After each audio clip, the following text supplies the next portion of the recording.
Boko Haram insurgents have kidnapped 80 people in northern Cameroon, officials said, an attack that comes as troops from neighboring Chad entered Cameroon to join the fight against the terrorist group.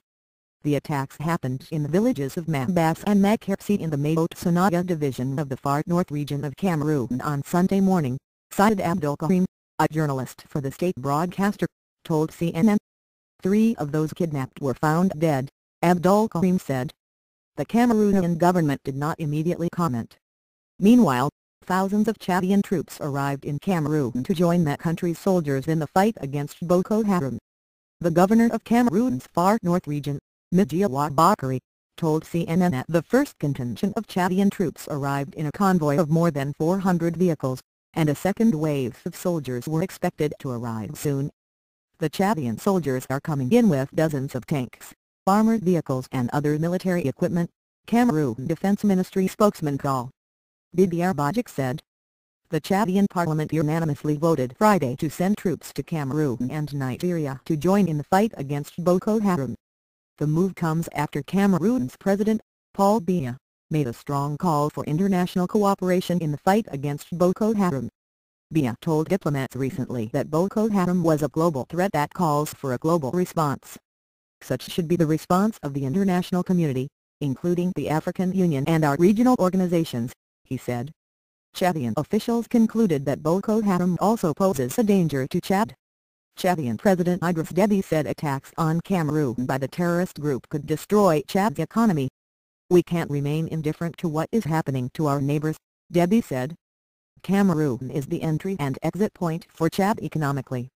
Much of what is imported to Chad comes through the Cameroonian seaport of Douala, and Chad's crude oil is transported through a pipeline that runs from southern Chad to a floating facility 11 kilometers almost 7 miles off the Cameroon coast.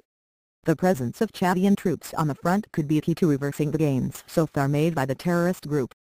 Trained in desert combat, Chadian forces played a critical role in fighting jihadists in northern Mali, where they became major allies to French troops in the fight against terrorists there. In fact, they were instrumental in the killing of some high-profile jihadists. The involvement of Chadian troops marks a major shift in Cameroon-Chad anti-terrorism cooperation. In the past year, it focused mostly on securing individual borders. While Chad is the first country to put boots on the ground in Cameroon, the international community and regional bodies are also expressing concern.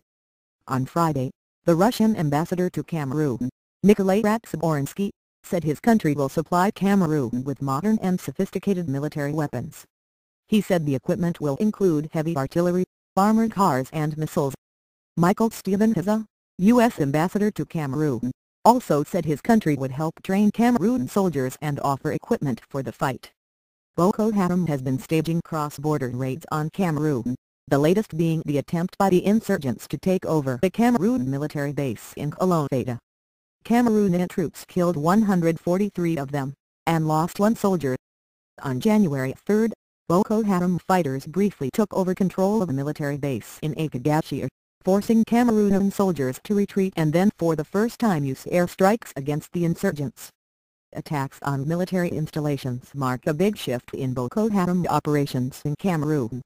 Initially they would cross the border and either attack to steal food or kidnap nationals and expatriates in exchange for ransoms. Cameroon has already deployed about 7,000 troops across the far north, where Boko Haram has scaled up attacks over the past 6 months.